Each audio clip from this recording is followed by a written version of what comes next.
Well, hello everyone. Welcome back to episode 6, if you can believe it, of Time to Shine. We are here to take you on a journey back through the Shining Time universe. My name is Adrian. I'm known as Northern Star on Twitter, and I have my faithful co-host Mike here with me. Hello everyone, it is Mike, aka The Buried Truck, back again for some more Shining Time magic. Oh yes, the magic never ends. And just to give a recap for our listeners, if you are just stumbling upon the podcast now, but basically what Mike and I did for the first 5 eps is we went and did an overview of the first of all the 3 seasons of Shining Time. We had a peek at some of the specials, and now we're looping back around to season 1, starting back at the beginning. Not right at the beginning, because we already did episode 1, so for those of you who haven't seen, or rather listened to that, head on back to episode 1. And we review A Place Unlike Any Other there. And for today, we are going to start with episode 2, Does It Bite? Yes, indeed. Now, Mike, could you give a little summary for us of this lovely little episode? I certainly can, and it's actually a rather big episode, Adrian. There's a lot that goes on here. You are absolutely right. Correction. Yes, yeah. A great way to follow up on the massive introduction that was A Place Like Any Other. We get some more introductions here. So the plot summary of Does It Bite? We open up with a shot of Mr. Conductor in quite a tizzy over what he thinks is a bogus train schedule that has been provided to the station, and he magics himself away after a little spat with Stacy. Stacy hardly has time to digest what he's told her before she gets a little tap on the shoulder. And who should be there but a well-dressed man with perfect hair, just perfect threads. It's our dear friend, Schemer. This is the debut of Horace Schemer. And boy, does he come in with a start. We find out it is he who is behind the bogus train schedules in a bid to get more people to spend money and time in his arcade. While trying to find Mr. Conductor to apologize, Matt steps foot into Harry's workshop. And it's here that we discover Matt's a little afraid of Harry. And Harry can be a bit imposing sometimes, so can't say that I entirely blame him for that. But running out of the workshop, Matt runs into Tanya. They start to sort of poke fun at each other over their fears. Tanya saying that Matt's scared of her grandpa. Matt teasing Tanya for being scared over the idea of Mr. Conductor. Only for her to quickly get over that fear after eavesdropping on a lovely classic Thomas story that Mr. Conductor tells to Stacy and Matt. After that, we get some more shenanigans. Schemer meets the kids. He has a little bit of a spat with the jukebox band over a nickel and no song being played. And we get a lovely little conclusion of Matt and Harry making up when Matt once again goes into the workshop and Harry tells him about the first time that he was scared when he went to see a steam engine in person. We get another little lovely story from Mr. Conductor. And following this, Schemer makes an attempt to fix his jukebox. And the band finally decides to play a song after Schemer decides that this place is haunted and that he doesn't want to bring any new machines in. So quite a lot going on here. Yes. And it starts a lovely theme of the whole haunted. It really does. It kicks it station. Off. It kicks it off. And that theme pervades throughout the entire series. So it's exciting. I always find second and third episodes of a new show exciting because you get to see everyone kind of hitting their stride, all the characters and the routines, and I think that was something that struck me was, when I was looking back on this. Do you have any particular standout, memories or impressions from this? I know you came to this a bit later in life, this first season. I mean, it wasn't until a few years ago, basically, that I saw most of season 1, I should say. And it's so cool because, my whole childhood watching Shining Time Station, I just knew that Schemer was there. He didn't really need an introduction per se. Right. So to actually see the episode that is the legitimate introduction of Schemer to the series It's something. And they set him up. I would say that compared to later episodes, he's definitely more subdued in this one. But yes, you absolutely. there's still so much of that classic, schemer humor that comes in. And, I really love when he's telling the kids to get out of the arcade, and he's just spewing all this rapid fire stuff at them. It's like, oh yeah, that's the Brian charm that we've been waiting for this series.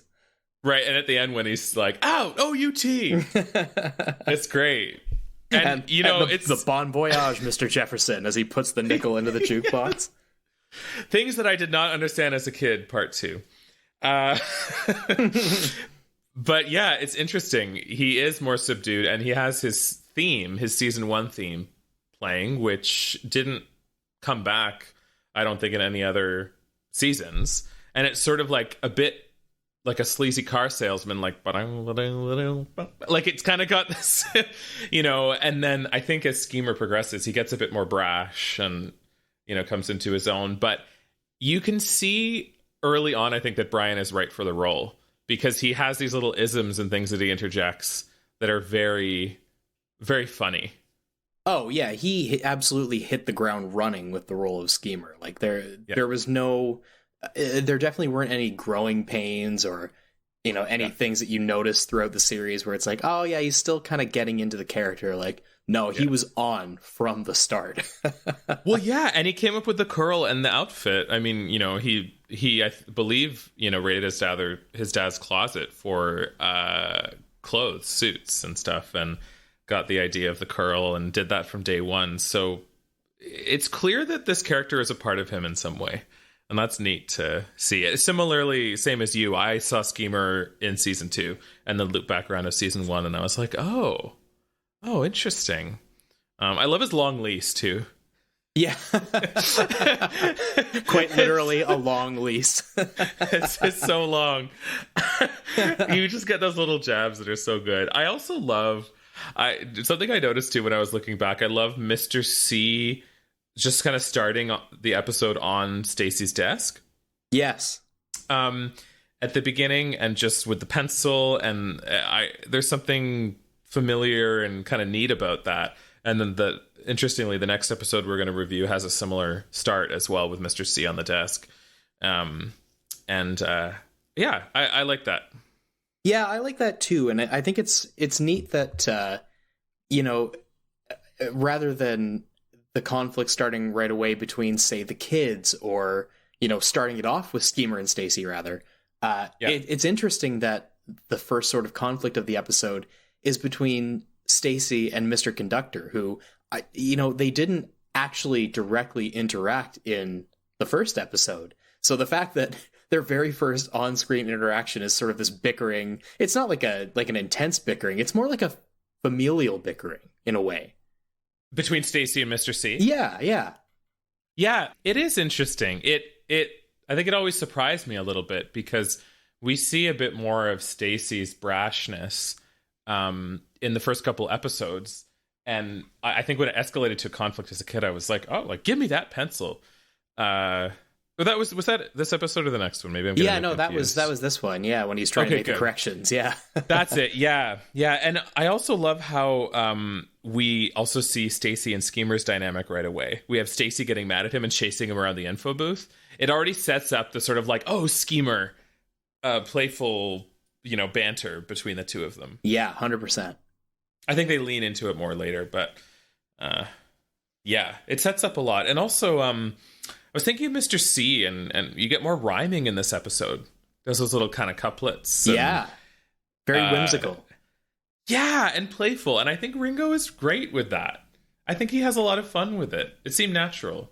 This is the thing that I really like about Ringo as Mr. Conductor as well, is because like they make him do these whimsical things, but at the same time he has this sort of bite to him as well. Like with the intro when he's talking with Stacy, that's not really something that you see with George as Mr. Conductor. If you think about, this is obviously much farther down the road for us, but if you think about an episode like Stacy Says No, for example, in that one, Mr. Conductor kind of allows her to sort of walk all over him when she's being authoritative. Yes. But, you got to think, like, I wonder how that would have played out if it was Ringo as Mr. Conductor. Like, I feel like they would have written it as he wouldn't be afraid to stand up for himself or for what's right like he does here. Yeah, it's a good point. And I also enjoy, too, Ringo's crying. Yes. When he's introducing the Thomas stories. Like, it's a very sad story. He's obviously kind of doing fake crying. And it's really, it's fun. It's fun to watch, even though I find those Thomas stories difficult to rewatch, or I found them difficult to rewatch as a kid. Yeah. Because they weren't super action heavy. But Mr. C's reactions and his sort of like, do you ever wear green with red stripes, Tanya? And she's like, no, will Henry ever get out of the tunnel? It's just so random. Yeah. You know what? I got to say, I really love, too, the little touch that rather than blowing his whistle to start the stories, it's the fact that Ringo starts crying because they're sadder stories than what we saw in the last episode. So it's like he has to cry to get them kickstarted. But I must warn you, it's a very sad story. Oh. And it's really, we don't see a lot of examples where I think George Carlin's Mr. C always blows his whistle, but Ringo does different things. Like there's one where he blows bubbles into a bucket later on, I think, to start a story, or something. There's different, he experiments with different ways, and this is one of them, him like crying and blowing into a snot ray. Yeah. And then just in terms of dynamics as well, I noticed that the Jukebox Band and Schemer, that whole dynamic is also set up with, Schemer being like, where's my song? Where's my money? Yeah. And his, I love the little tools that he has. The saw and the hammer, the plastic saw. Yeah. At the end, he's like, saw, click, click, click. I like that they went very out of their way to obviously show that they were like kids' tools that weren't going to do anything. Like just to show how enormously ineffectual he is. Yeah. It's so good. I want my money back. So I'm going to take this machine apart piece by piece. Then I will get my nickel back. Look, man, will you give him back his nickel so he'll finally leave us alone? Oh, all right, baby. Goodbye, my almost mint condition nickel. Till we meet again.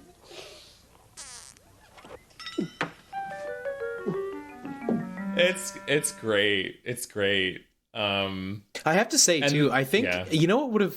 I obviously didn't freak me out as an adult, but I feel like the scene where Schemer's trying to crack open the jukebox and like look inside, and then you see from the band's perspective, you can just see his eye kind of like moving between the planks of wood. A little disturbing. I feel like that would have definitely freaked me out a little bit as a kid.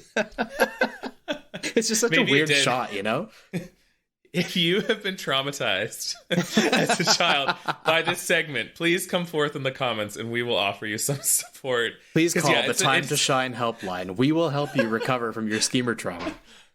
It's a pretty extreme close-up, and people don't like eyes generally, usually, or like people touching eyes. So that's a good point. That's a really good point. What else did you notice kind of off the bat when you watched this?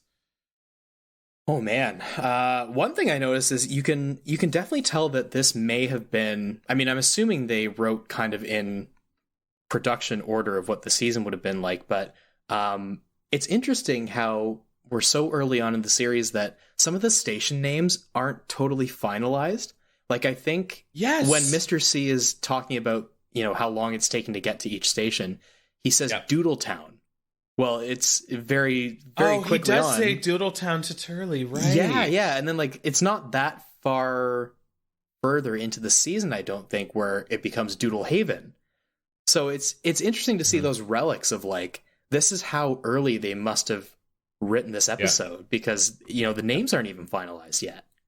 And they literally made the sign for the next episode. Yeah, that's right. Arrivals Departures Board. So that's when they would have had to officially finalize the first season's names. So very, very strange. That's a really good point. You just see everything's on the fly in television, and somebody in the prop department is whipping this up, quite quickly. Now that I for those who aren't aware, I found a few of the original name pieces used on the season 1 board, and they were vinyl stickers onto painted MDF, basically. So somebody's like vinyl stickering these names out. They would have had to given them a finalized list. So it's, yeah, good catch. Yeah, and I guess that's right, because the schedule board is in the next episode, so that's a really quick turnaround. Huh. It's a very quick turnaround. Yeah, that's interesting. I mean, they could still technically change some of the names, but it would have been, true. A little bit of hassle. Yeah, very true. Very true. I also enjoy, too, how in this episode we get to see Harry telling his train stories, because, and I have to give a lot of credit to Leonard Jackson here. He has a very engaging way of telling stories, and it racked me in as a kid when he starts, because I know Matt's terrified of him, and honestly, I would be too. He's very intense. Like, even as a kid, I was like, oh, and Matt looks so genuinely scared. Yeah, he can be a very imposing figure at times. Even when he's like, there's the door, like, he's not particularly kind either. Yeah. But when he starts telling the story and shares a bit of his vulnerability and being scared, and then the music comes in and some of the segments, and then he's like, I was hooked. I knew. And, it warms my heart.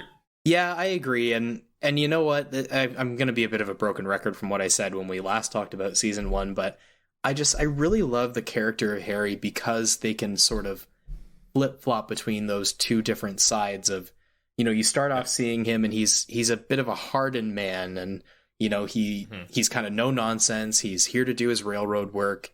He doesn't have time for the games, or at first he doesn't have time for, believing that Mr. Conductor is a real thing, like the kids seem to keep telling him. But then you get this flip later in the episode where you realize that he's actually a very kind man. He's very soft, and you're right on the mark there. Like, there's something about when he tells the stories in season 1. It's just so captivating. Like, he's got such a good storytelling voice, Yeah, he does. And I remember Nicole Leach, who plays Tanya, saying that in an interview, that she remembers him telling his train stories with great care. And I thought that was a great description, because he does. He tells them with great care and a lot of heart and personality. And also, I think it's nice because we see another theme kind of woven in there, too, of, not to quote a Thomas song, but a sort of don't judge a book by its cover. We see Harry's sort of gruff, grumpy grandpa side, and then we also see his whimsical, more, vulnerable sharing side as well, which is kind of cool. And I appreciate that the gruff side doesn't entirely go away after this episode. It could have been very easy for them to just be like, okay, he's shown that he's softer. Let's ride that right to the end of the season. Yeah. But no, you definitely have not seen the last of gruff, grumpy Harry. You have not. And so recently, I just wanted to share that I've acquired all the Shining Time Station scripts. So several, like the first and second drafts of all the episodes. And I'm going through them. I'm going to scan them and make them available. But I went through a document that was incorporating Thomas stories very early on, looking at the themes and then coming up with episode ideas. And one person suggested for the Come Out Henry stories, the rainy, like something like Rain, Rain, Go Away is like one of the songs they sing. And then they like do crafts together. And there's a way that I look at that and I'm like, okay, well, it's just kind of lazy and sloppy. It's very much a first sort of like somebody taking a crack at it, but not being a good writer. Right. And I think, oh man, the show could have been so saccharine. And so, it makes me think a little bit of, I'm a fan of The Sound of Music. And I know Julie Andrews went and saw The Sound of Music on Broadway with Mary Martin. And it was so sappy and kind of overdone. And she hated it. She hated it so much that she parodied it with Carol, was it Carol Burnett? Yeah, I think so. Before she did the film. And it makes me think of that, like if they just made, Harry, he's friendly now and he's all warm and fuzzy. We need the contrast. Definitely. And I think the show does that well, because it could have been way too cheesy.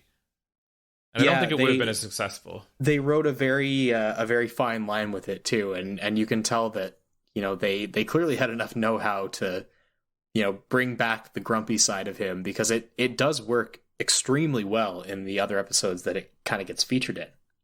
Definitely. And again, credit to the writers. They're strong writers, especially Brian McConaughey, Yes. who wrote a lot of the episodes. And I can see in reading the writing, I was like, oh, you can hear him coming up with Mr. C's voice in the rhyming and setting the tone for the show. And so I think that's their gift of creating that childlike world. Yeah, absolutely. I major credit goes to Brian, who did in fact write this episode. And yeah, they really, it's funny when you can look at those first drafts or initial ideas and see, like you said, it could have turned out very saccharine and may not have had the same impact that Shining Time Station ended up having when it first came out. Yes, for sure. So we're going to get into a bit more of the nitty gritty of the episode. I wanted to ask you, Mike, what do you think of the Thomas stories? Well, it's funny because if anyone's been following along with our initial batch of episodes, you'll know that in season 3, Adrian had chosen to review the Mysterious Stranger episode, which features the exact same ones. So our Thomas stories this time around are The Sad Story of Henry, or Come Out Henry for the North American audiences, and Edward Gordon and Henry, or Henry to the Rescue. And I gotta say, I think they work better in this setting. I think agree. This episode does a better job of maybe incorporating it into the moral of the episode. Because, I guess both episodes are about fears in a way, but I don't know. It feels like Mysterious Stranger had sort of a more spooky edge to it. Yeah. Whereas with this one, the fears aren't as big. They aren't as mysterious or dark. They're very simple fears. And I think with the simplicity of the Thomas episodes from series 1, it just feels like a more natural marriage of the two in my eyes. Yes. Yeah, in Mysterious Stranger, it feels a bit shoehorned in, whereas this really has good lead-ins. And I think it's a really good example of how to incorporate the Thomas stories with the morals of that episode that the characters are facing. So even though, like I said, I love the stories kind of on their own and stuff, but seeing them again, I'm like, okay, I've seen The Sad Story of Henry as a kid. I'm like, there's not a lot of action. He's sitting in the tunnel. He leaves the tunnel. Even though, again, sorry, I love the stories, but it does fit better. Yes. Yeah, I agree. And yes, they are classic stories for sure. But, as we kind of said at this point, we're so used to them that you kind of feel like you can just, skip past them. You know what happens, but You do. Yeah. I will say I'm a bit of a sucker for the stop motion when they're building the wall in the tunnel. Oh, yes. Yeah. That's such a great segment and such great music. Yeah. So I enjoy that. And I like the second part better in general, because I find it a bit more complex. Yeah. They took up the old rails and built a wall in front of Henry so that other engines wouldn't bump into him.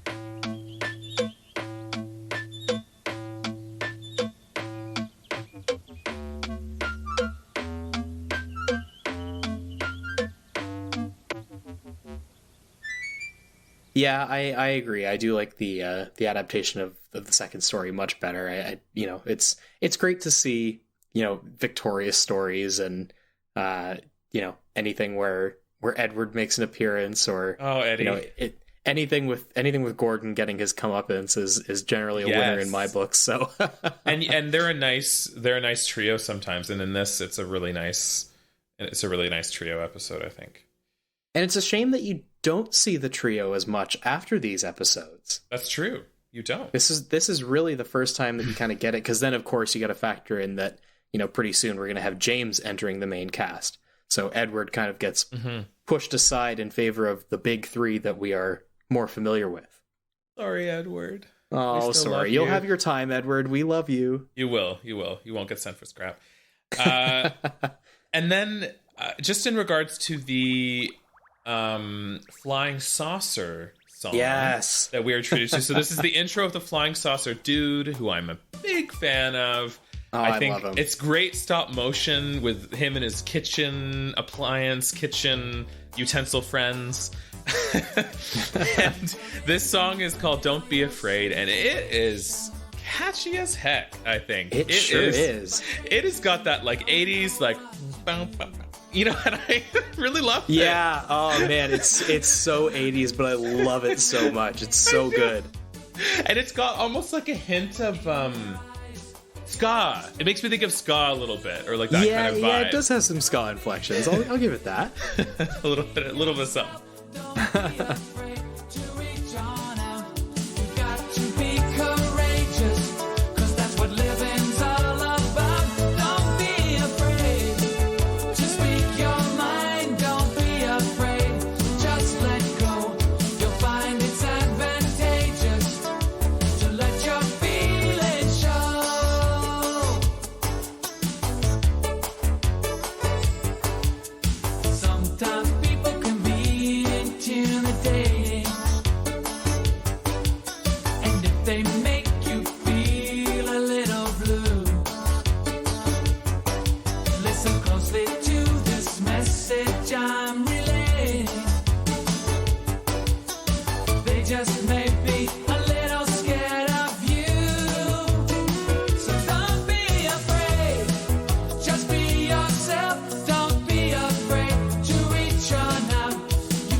But yeah, it's great, and I think a neat intro to things that will become staples throughout.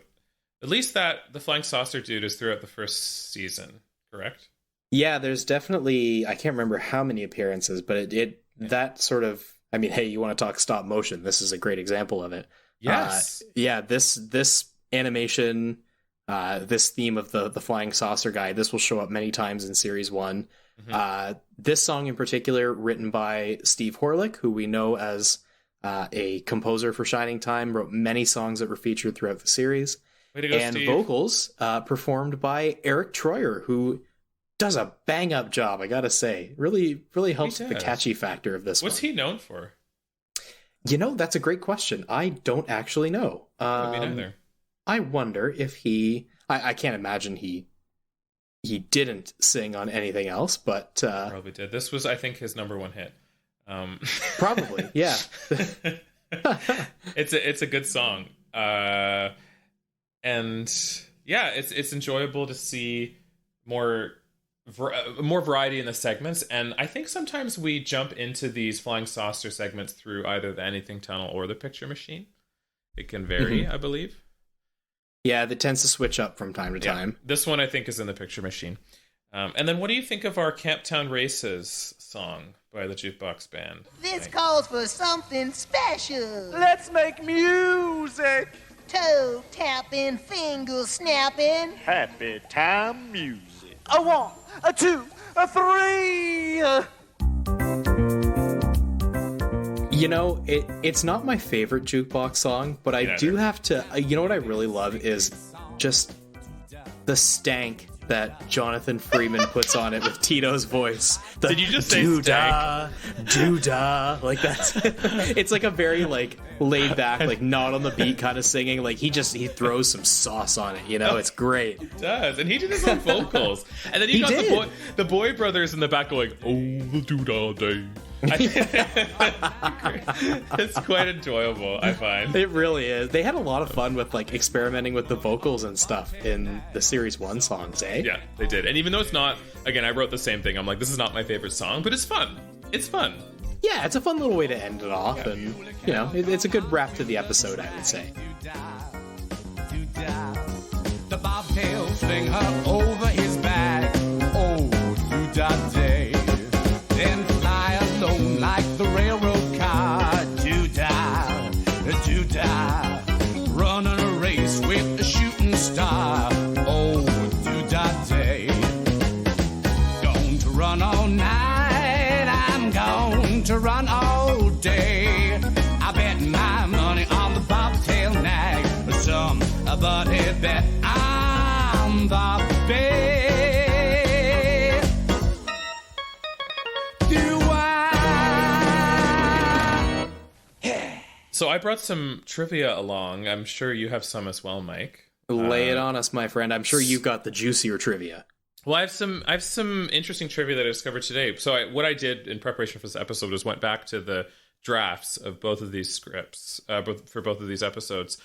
And the working title for this episode was Making Friends. Oh. Which I think they made a good choice calling it Does It Bite?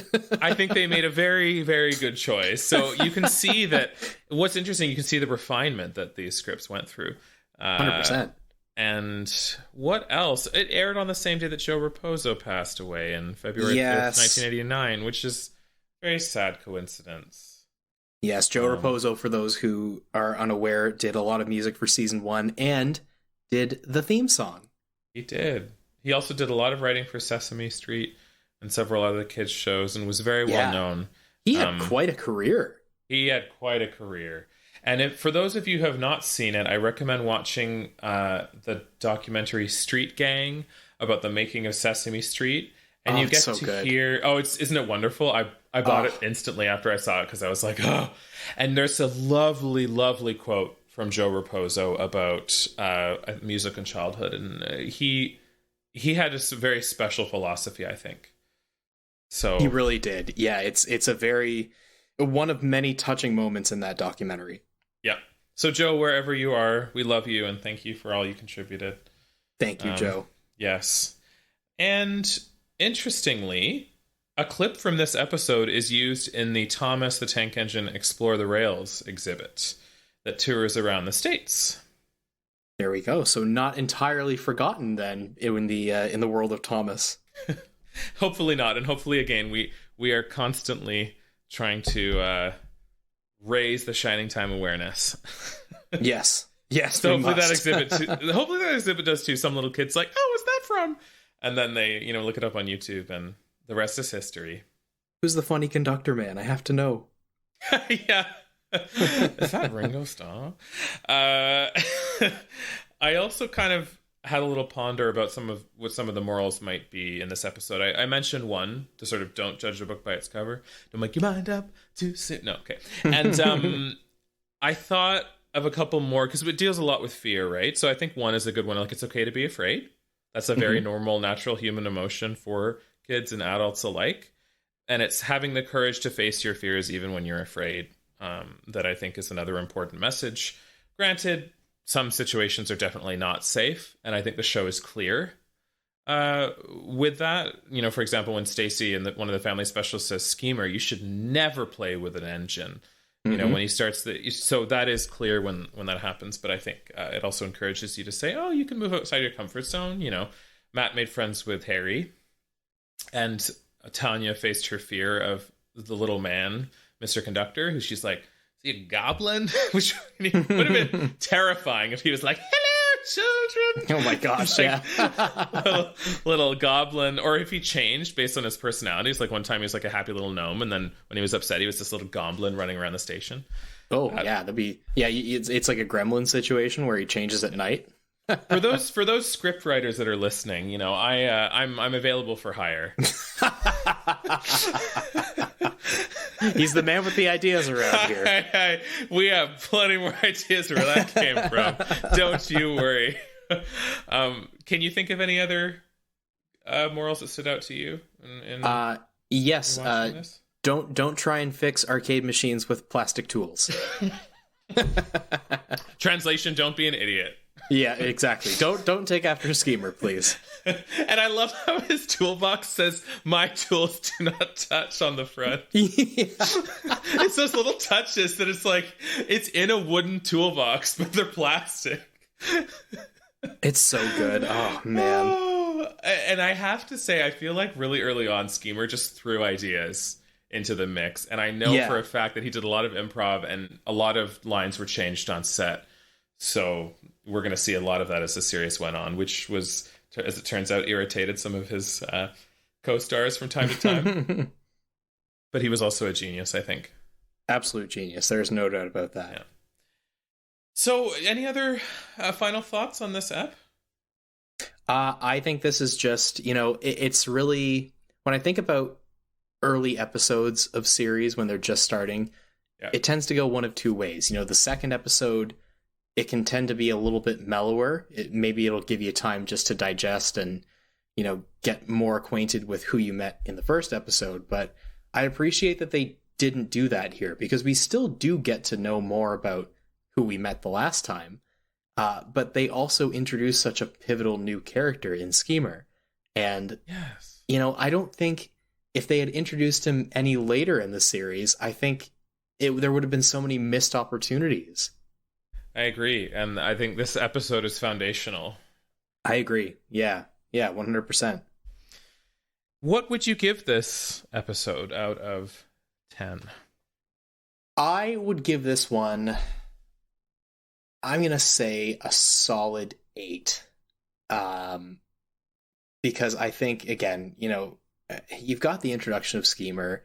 You've got more growth from the characters that we saw in the first episode. You get to learn a little bit more about Mr. Conductor's dynamics with, Stacy and the kids. And, you got a lot of great humorous moments with Ringo. And, I think the thing that does drag it down a little bit for me is, again, this isn't really the fault of the episode itself, but, I already know these Thomas stories well. I don't really care to kind of sit through them again at this point. And also the jukebox band song isn't my favorite thing, but it's more than made up for by the fact that, we've got Don't Be Afraid, which is a bop, as the kids are saying these days. So, I feel comfortable in saying 8 out of 10 for that reason alone. Yes, and I will say, just on the note of Don't Be Afraid, if you have a job interview or something that's kind of freaking you out, throw on that tune, have a dance around your apartment, your home, and I guarantee you will feel better. Watch the little dude who's afraid of his kitchen utensil friends, and it's sure to put a smile on your face. Satisfaction guaranteed. Yes. God, I really sound like I'm trying to sell this. Great. For me, I'm going with a solid 7.5. I enjoy this episode. I really like season 1. This is not a favorite episode of mine, but it's very solid, and it does what it does very well. And it introduces Schemer. It introduces quite a few dynamics, as we've discussed, that become cornerstones of the entire series. So it's really great. It's actually really heartwarming to see the series come into its own. But yeah, I also realized, too, that I love this series so much in general that I would just be like, everything gets 9.5. So I'm trying to be a little more discerning in my ratings as well. I know, I'm like, I feel bad for giving a 7.5. That being said, I still really enjoy this episode.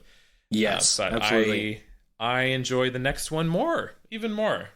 Ooh, what a segue. The following is a paid advertisement for Schemer's Arcade. Schemer, schemer, schemer, Schemer's Arcade. Come on down to Schemer's Arcade.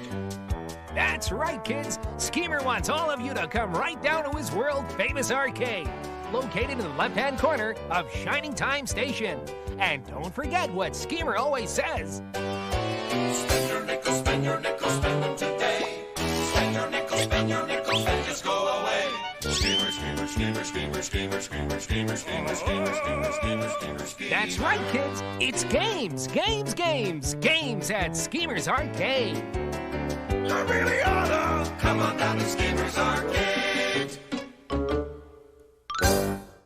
Hi, I'm Mike O'Donnell, one of the composers of the original Thomas the Tank Engine theme, and I'm here to tell you that I have released a selection of re-recorded themes and songs from the classic shows in a series of albums called the Engine Themes. These albums include a variety of classic themes and songs from the original TV series, as well as a few new compositions.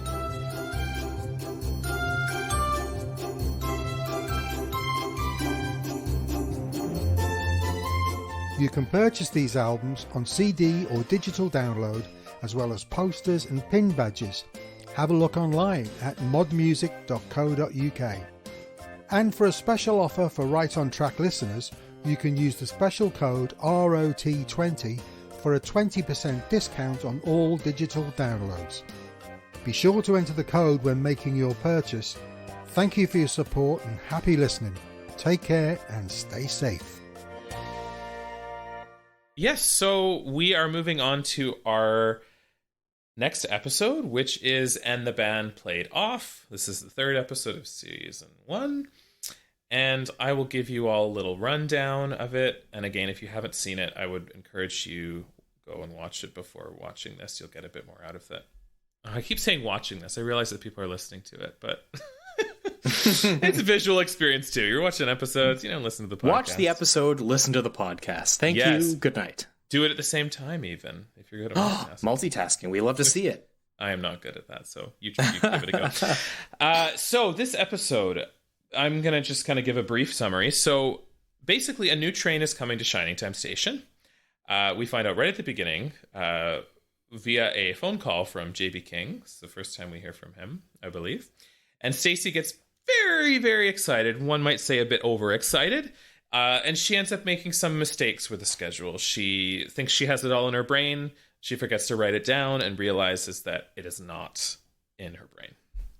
So with the help of her friends and a little help from Mr. C, she's able to put up the correct schedule. It turns out Mr. C has written it down on a tiny piece of paper, which is very helpful. And I believe this is also the first time where she calls him Mr. C. I believe so, in the beginning of the episode, which I always love that abbreviation. Again, it just shows like people getting cozy in another world, so it makes that world more real. So she says like, "Who's on the phone, Mr. C?" And he's like, "It's the head office." And then there is a passenger who is initially impacted by these schedule mistakes. He thinks he's missed his train. Schemer encourages him to complain in a very scheming way, as per usual. It turns out this particular passenger is able to take the new train that sort of set this whole episode into motion, pun intended. And he is able to join in with the station staff in welcoming the passengers of the new train with some music, because it turns out this man is a one-man band who was going to a one-man band convention in Mount Careful and was apparently the only participant. And I love that line. It was very, very charming. And that line is... I do love that they snuck that in. Yeah, that was a clever line. That line was originally suggested by Ron Slaby. So credit to Ron, because I looked in reading through the script that he had originally suggested that would be kind of funny, and then the writers took it and fine-tuned it. And I thought that was a very nice touch, because it made me laugh as a kid, too. Another wonderful contribution from Dr. Slaby. Yeah, it is. Yes, thank you, Dr. Slaby. And it's really neat to see that whole process and good good writers doing their work, good editors doing their work. For those who aren't aware, again, Ron Slaby was the series advisor who basically edited all the scripts to make sure that they were appropriate for kids, and from his particular position as a child psychologist and his unique perspective on children's points of view. Yes, so that is our little summary of The Band Played Off. And I quite enjoy this episode, as I hinted at before. I really enjoy, I don't know about you, Mike, but I enjoy episodes where the station starts empty. Mm-hmm. There's something about it that I always found, I don't know, just cool as a kid. I'm like, oh, no one's there.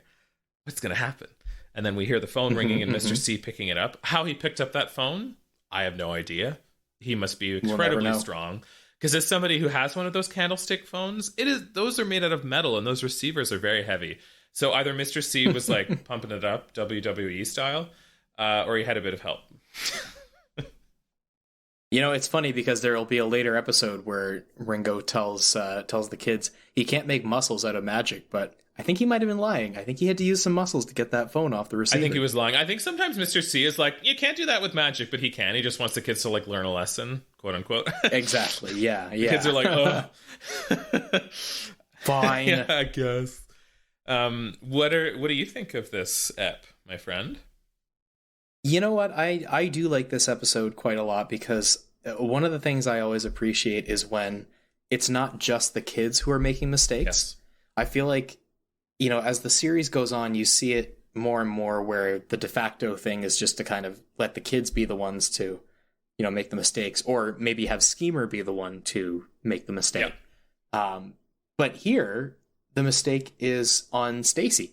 It's her excitement getting the better of her, not taking the time to write down everything, write the new times, figure out what was going on with their usual train. You know, I really appreciate that, because I think that's a big thing, especially so early on in the series, for kids to see that, you know, it's everyone who can make mistakes. Even the adults in your life who you think have all the answers and have it all figured out, they'll slip up from time to time too. And I appreciate that they did that so early on. I think it works very well because, you know, it shows you that Stacy doesn't have it all together right away. Yeah. She's still learning how to properly run the station at this point. So I think it's very well done in that regard. That's a great point, and I had written down the exact same point.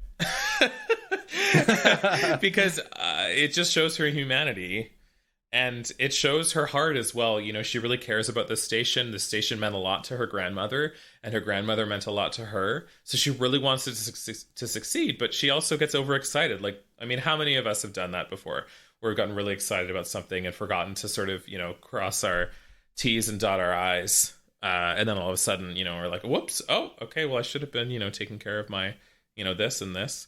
So it's great. And Stacy plays it well, because we not only get to see her fumble with forgetting the schedule, but also the impact of it affecting a passenger who then complains, and she worries about, you know, her reputation.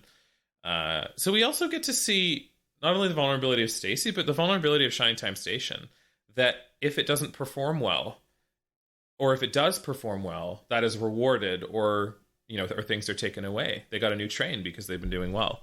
But if they aren't doing well, they're going to receive less trains. Exactly. Which is intense. I mean, it's a little, I feel like, you know, those stakes are taken away in season 1 and 2, or seasons 2 and 3. But in the first one, there's a lot to lose, and you really feel it. Yeah, there is this constant looming threat of, like, this whole thing could go under very quickly. Yeah. And J.B. King is similar to Mayor Flockdinger, way more edgy right off the bat, and then he softens a lot. Oh, not softens a lot, but softens a bit in season 2. Yeah, he definitely becomes a little bit more comical in series 2 and 3, but I really like that the kind of the first introduction of J.B. King is you don't even see him. You just hear him over the phone in this episode. It's a smart idea. Yeah, it kind of gives you the idea of, like, okay, well, these are the big wigs, and, you know, they don't have time to come down to a little station like this, but then when he does come down, boy, does he make his presence known. Yeah, and it almost, you're right, it builds the suspense, and it's sort of funny, because you basically just picture Mart Halswit, who played J.B. King, just having to pop into the recording studio to record his, you know, his speech, and that's it. Didn't even have to go on camera. Yeah, exactly. No makeup, no nothing. I want to speak with Stacy Jones. Is she there? You could if she were, but I'm afraid she's not. Perhaps you'd like to leave a message with me.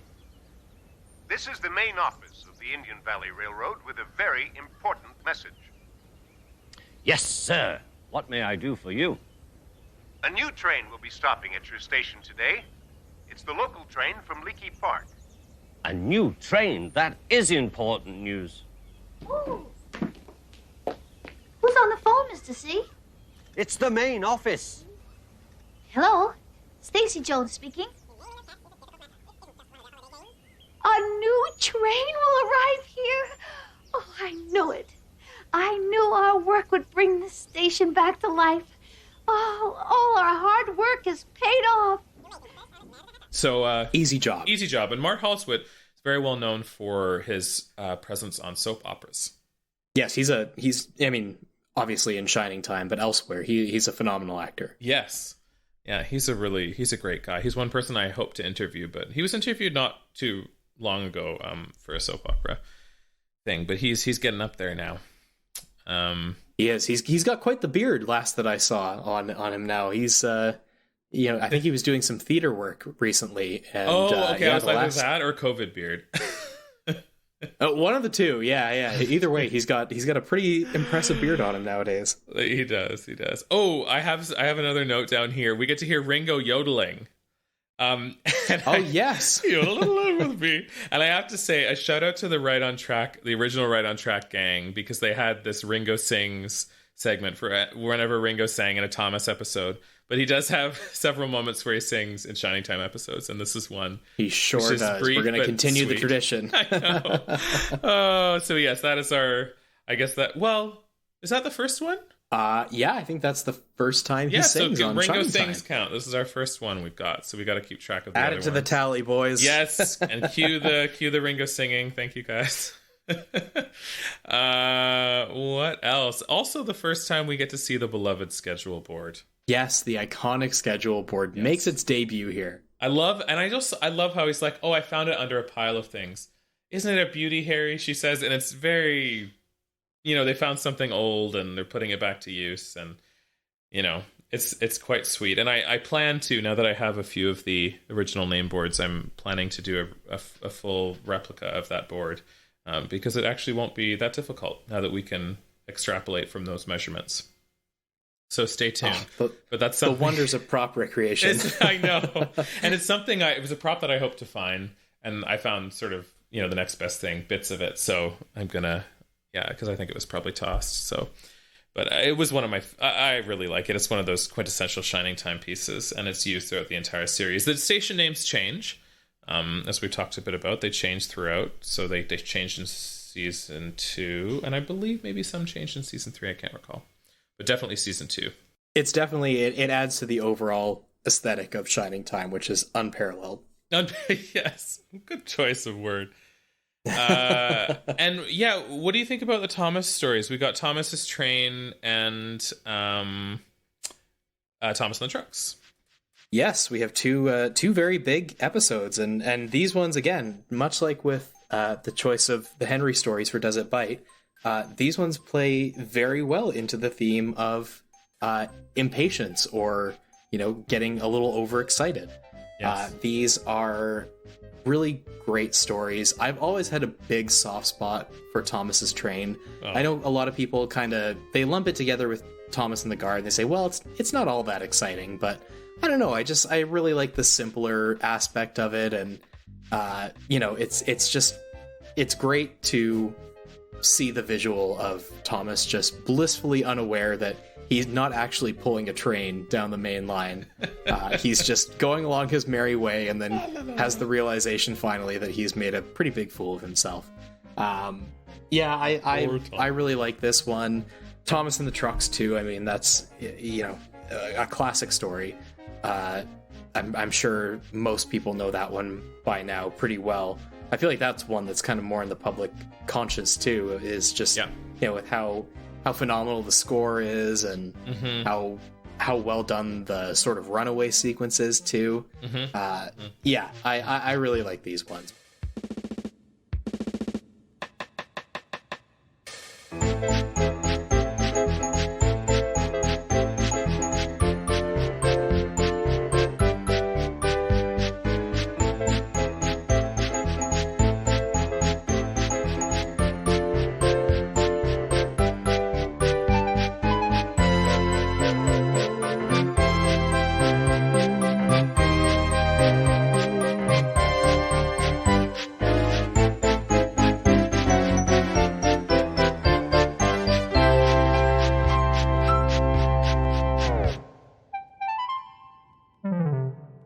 I enjoy them too. I mean, I'm a huge season 1, season 2 buff, for those who aren't aware. So any stories that have Thomas as a central character and that stick so close to the Railway series stories are very near and dear to my heart.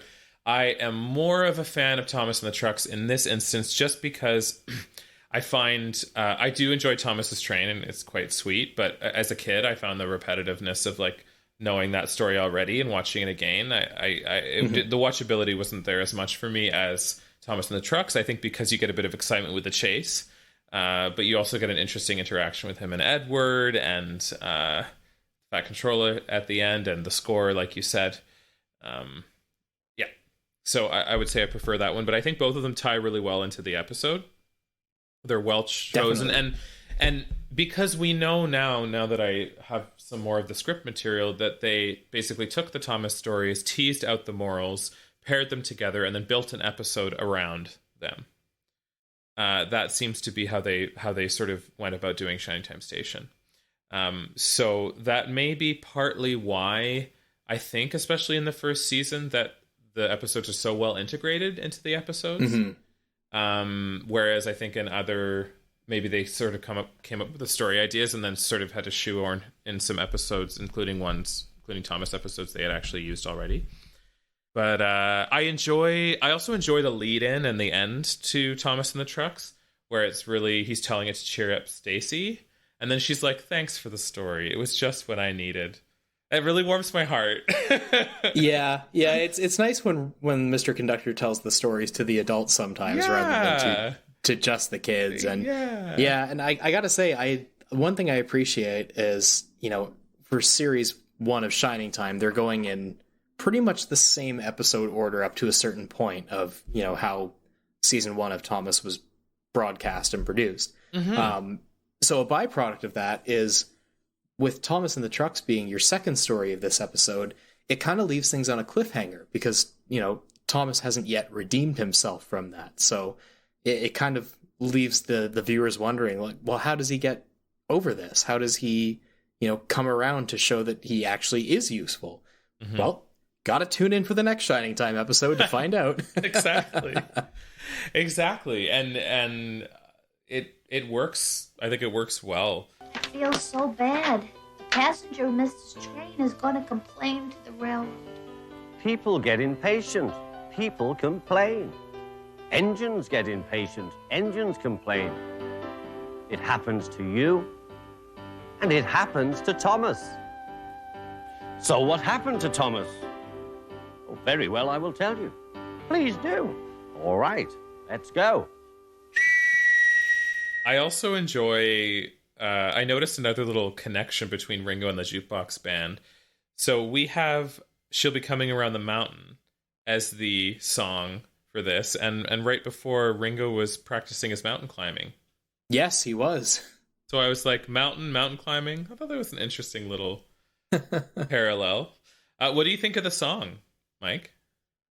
I think it's fantastic. It's definitely... It's so... I love when the Jukebox Band takes these songs that you've kind of known since your childhood, and they just turn it into this like high energy driving kind of song. Like it's just really good. They kind of play the crap out of it, and I'm here for it. They do. They're like, let's go, guys. And they just give her. C7 is pure railroad. Pure railroad. A 1, a 2, a 3. Hit it.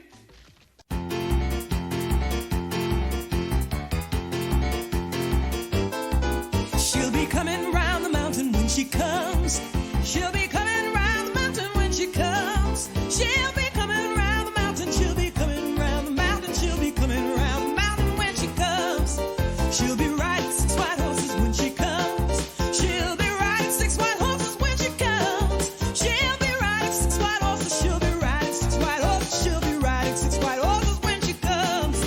Oh, we'll all go out to meet her when she comes. Oh, we'll all go out to meet her when she comes. Oh, we'll all go out to meet her, and we'll all be glad to greet her. Oh, we'll all go out to meet her when she comes. She'll be coming around the mountain when she comes. I always remember when somebody was doing this article on Shine Time Station, and they said there's this jukebox band that plays pumped up versions of Pop Goes the Weasel. And I thought that was a great way of describing it, because they do take these normal songs and then they make them like yeehaw, and they all take turns and sing little parts. And it's a very rousing song. That's what I had down. Yeah, rousing is the perfect word for it, I would say, for sure. Makes you want to join in, and probably makes the kids sort of bop along, slap along. It's one of the renditions that makes me go like, oh, it's over when it finishes. I know. I feel like it's just like hitting its stride. I'm like, no, keep going. Yes.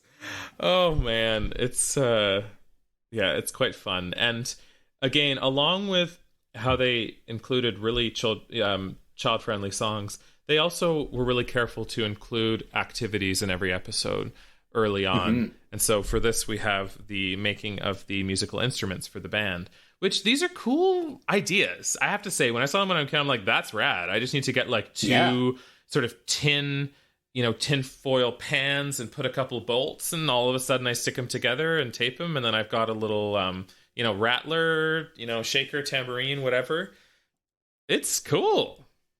It's very resourceful. Yeah, Yeah. It's interesting that you point that out. I hadn't actually thought about it, but there are so many times during series 1 where you see the kids doing activities. Yeah, and that is entirely intentional. And as a kid, I was aware of that because I always wanted to do the activities they were doing, but it was a way to draw in the kids as viewers. And it is such a great idea because not only does it entice the kids, but of course the parents are hopefully watching or aware, and the kids are going to have to ask for help. So then it becomes a family activity as well, which could be very quite nice. And you know what? That's kind of reinforced by the fact that they're making the instruments with Harry. Yeah, exactly. And they're using things from his workshop. So he's willing, even though he has important railway stuff to do, and he has to fix things, he's willing to, I've got a few minutes. Let's make some stuff. Let me see what we have here. And he looks around and he's like, this could work. And this, it's really, I like it. It really warms my heart, actually. Yeah. Further continuing that Harry is not grumpy all the time, and he has a heart of gold in there. He is grumpy, but he's also golden. He's a beautiful mixture. He really of is. The two. What else do we see in this in terms of songs and segments? We get the Learn From Your Mistakes song from the Picture Machine, which is made by the classic Shining Time method of piecing together public domain cartoons that are sort of random but seemingly linked by a common theme. And I don't know about you, but I always get that song stuck in my head. Yeah, it's a catchy song, but I gotta say, you don't like it. The vocals don't do it for me. I noticed that vocals, you're very attuned to vocals. Yeah, I'm a bit of a music nerd, so I mean, I can appreciate a good melody, but is it the Chipmunks, like the learn from your mistakes, that kind of thing? It's that, and I think it's the main vocal too. It sounds like, I don't know. It feels like you're being sung to through like a tube or something like that. Almost like he's plugging his nose. It is very. Now that I think about it, it's an extremely unusual way of singing. Drop or drip, your troubles vanish in a wink. Just learn from your mistake. Doing wrong is not so bad when it's not a thing you plan. Just be real careful every day, and each day will turn out grand. Be sure where you land before you leave. You don't want to be. Yeah, very, very congested, I would say. So, for all those listeners out there, we are going to have Mike himself do a rendition of Learn From Your Mistakes, and it will be packaged and released next week. Tune in. Yeah, you're welcome in advance, everybody. I'm just gonna say. I feel like you're secretly a really good singer. So you do. Hey, I know you play, but do you sing too? From time to time, but the singing voice hasn't been used for quite some time, so I might have to dust off the old pipes if we're going to be doing some covers around here. Okay, well, I feel like if the listeners really ask for it, Mike and I will do a collaboration. Where we will either, if there's enough demand, we can make it happen. Because I love singing. I will happily sing and bop along. It may not sound perfect, but it'll be fun. It's the heart that counts, my friend. It is the heart that counts. I can't actually sing, but it's just been a while. We also have a drum solo segment in this, which is interesting, given Ringo's obvious background as the drummer for the Beatles. And I do like that they didn't have Ringo do it. I like that they had somebody else do it, and Ringo just sort of say, you can do it on a sidewalk, on a building, whatever. And they're like, what? Instruments? Splendid. I'm quite an old hand at musical instruments myself, you know. I don't know if they sound as good as instruments you can buy in a store. It's all in how you play them. What you need is a little rhythm. Why, with a simple pair of drumsticks, you can make music on a building, on the sidewalk, on the railings. On a sidewalk? On a building? Absolutely. I'll show you. Look over there at the Anything Tunnel.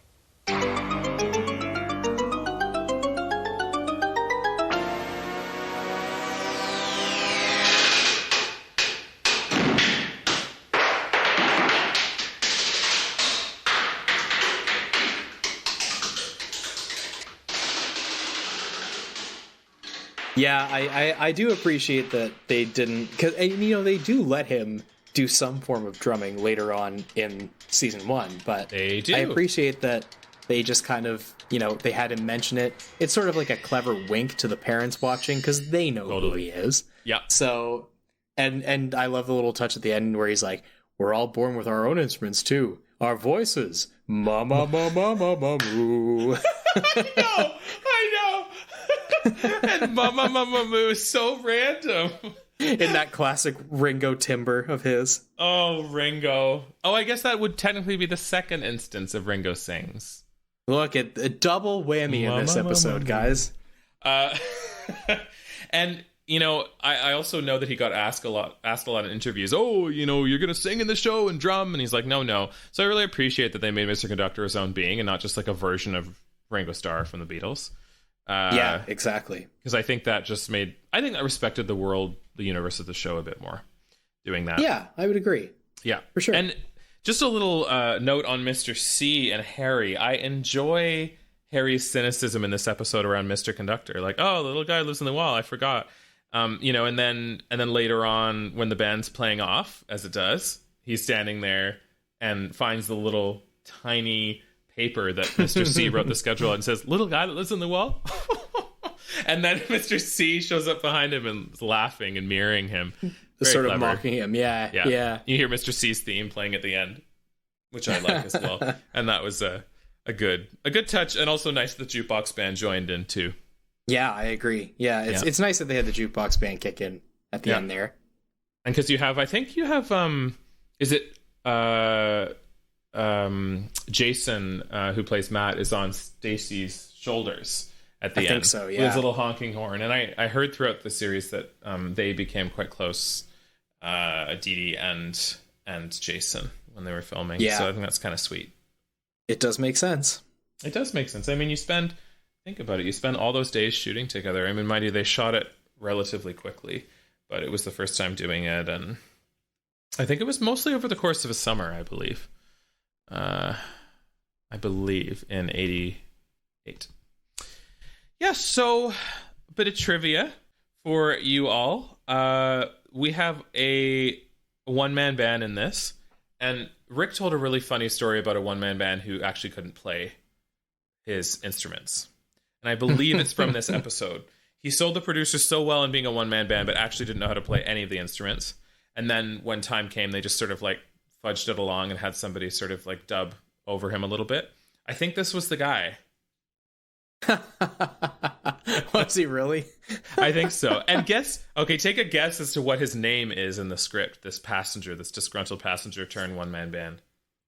I'm gonna guess in the script is his name Disgruntled Passenger? No, but that's a very good guess. Oh, well, it is in fact Spike. Spike? Yes. What? Yeah, that's Spike.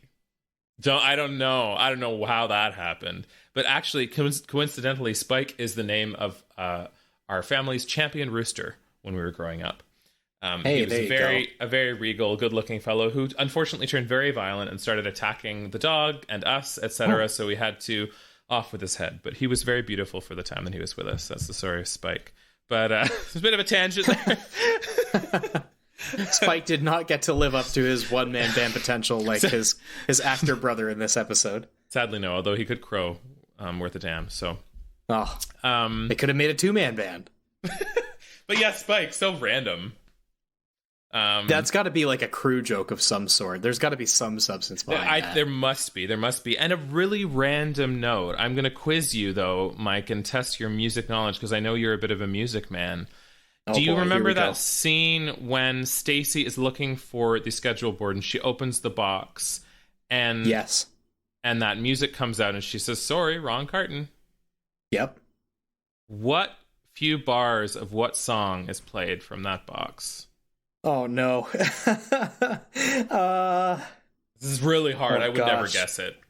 I'm trying to rack my brain. I feel like it's going to be some sort of like a jazz standard. You give up? You know what? I give up. It is Take the A Train. Oh, come on. That's what it says in the script. So I'm going to believe that. I mean, does it sound like Take the A Train at all? A few bars? Yeah. Now that I think about it, yeah, it does. Yeah, so interesting. And then this is the cool thing about scripts is because you hear those little, you see those little things, and you also get to read dialogue that you never understood. So there's some things that Harry said, like, hold your steam this time, keep calm. I didn't know what he was saying. I heard him say keep calm, but I was like, hold your steam. Like, I am calm. So yeah, that's kind of fun. Do you have any trivia? I don't think I have any trivia per se from this one. I really like the random bit of Ringo going mountain climbing. That's probably my favorite little interjection that they put in here for his character, and that when he gives Stacy the little schedule he's made, and she goes, "Oh, thank you. Is there anything I can do for you?" He goes, "Do you have a map of Mount Everest?" No, sorry. That's okay. I have a knack for directions. I know. Oh man. Just something so wholesome about it. And it also has a very similar flavor of, do you have a number 3 hex key? Yes. Right? Just so random. And she's like, no, sorry. Oh, it's so good. And then how he actually has like a little climbing spike thing. I don't know what those are called. Yeah, he's got the little it's like a it's not like a grappling hook, is it? That I'm thinking of? Something like that. I wouldn't even know. Professional mountain climbers, if you can, please leave a comment. What is it? Yes, we are very eager to hear. So we're going to move to the morals here. One I have written down here is try not to get too carried away and neglect your responsibilities, which is one we already kind of touched on. That happens with Stacy, but we also get a bit of compassion. Harry says to the kids, no one likes to be chewed out. That was also one I never understood, but I'm like, whoa. Mm-hmm. So it's like, wow, the language, is just different. It's different than if it was to be a kids don't know. It's kind of funny. Very much so, yeah. But they show her compassion and they decide to make the band for her. So it's really, it's nice, It's like, yeah, she screwed up and we love her. And also that you can rely on your friends for help too. Because Mr. C, it's kind of a convenient backup. I will say that he wrote down the whole schedule in anticipation, but we already saw him writing. So, but you can count on your friends. I think sometimes when you have a bit of a blunder and they can back you up and say, "Oh, I got a copy of that," and you're like, "Oh, thank God, you just saved my, you know what." My job in this case. My job, yes, I know. I'm trying to keep it relatively PG, but sometimes I want to swear, but I will not. As there are maybe kids listening to this, and we welcome all kids. Do you have any other morals that kind of stand out for you? You know what? Going off that theme of, your friends always have your back, it kind of plays into the whole thing with Harry and the kids making instruments to cheer Stacy up, too. That's a very good point. Yeah, your friends will, be there for your lowest points, and they'll be there at your high points to help celebrate with you. They will. And don't be afraid to share your low points with your friends as well, because that's not a message here necessarily, but it's just something important to keep in mind, especially as we're still in a difficult time, pandemic-wise and such. Exactly. But it's a nice gesture, and we see that the mistakes happen at Shining Time. They usually have a way of working out at the end, but we also learn that your mistakes can have consequences, and people, I think, in the show validate that. And we also have the passenger apologize as well. He's like, oh, I shouldn't have complained. I shouldn't have been so quick to sort of criticize and get angry, even though, let's face it, he was being egged on by Schemer. Very true. Who loves any excuse to be a bit of a, disturber. Any excuse to swing things in his favor and potentially take over the whole station. Yeah. Yes, which gets very high stakes as the episodes go on. But that is, my friends, as they say, another story. Hi, I'm Ken Bianco Jr. from Train World, where we have the greatest selection of model trains and train sets. We also are proud to carry Bachmann's full line of Thomas & Friends products. With a large variety of different brands and scales, we have the best items for your model train collection. You can find Train World on Facebook, YouTube, Twitter, and Instagram, where you can see our latest products and even be invited to all our events like Thomas Tuesdays. Visit trainworld.com today to find your next addition to your model railroad journey. So, let's conclude with some ratings here. I came at this one with an 8.5. I enjoy this episode, like I said, a bit more than the previous one. I feel like the show's really starting to hit its stride. We're getting a nice rhythm, and I find now from here on the episodes flow really well into one another. And we have passengers coming and going and lessons to be learned and more stories and more connections, relationship building amongst the cast. Yeah, so it's great. What about you, my friend? Yeah, I would agree with you there. I would give this one an 8.5 as well. I do like it slightly more than Does It Bite? I think the integration of the Thomas stories works really well here. I like the variety that we see here. We get Ringo telling the story to the kids, and then we get him telling a story to Stacy and the kids, and you just see a lot of different character interaction, and surprisingly, there's very little Schemer in this episode, but I was thinking that.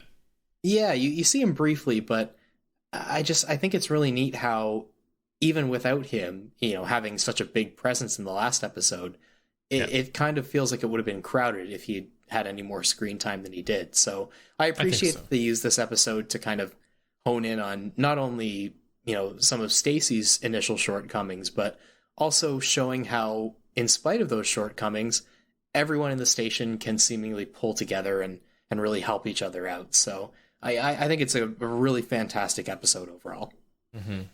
Me too. We'd also be very curious to hear your thoughts about these episodes, whether you are watching them for the first time in that, sort of exciting way, or if you grew up with them. Please let us know your thoughts, and we just, we love that you are joining us for this little journey that we're undertaking. We will be back for episode 7 next time, and we will be looking at the 2 next episodes of season 1, Pitching In and Helping Out, and Show and Yell. Yes, indeed. We are very excited to continue this little review train of ours rolling down the tracks. Thank you so much for joining us. We hope you are enjoying the magic of Shining Time as much as we are enjoying revisiting it. Yes, well, I couldn't have said it better myself, Mike. English major at work. I know. Can you tell we're both majors? Anyway, we love you guys. We will talk to you very soon. I have been Adrian. I have been Mike. It's been a blast. We will see you guys very soon. See you next time on Time to Shine. Bye, everybody. Ta-ta. That's all, folks.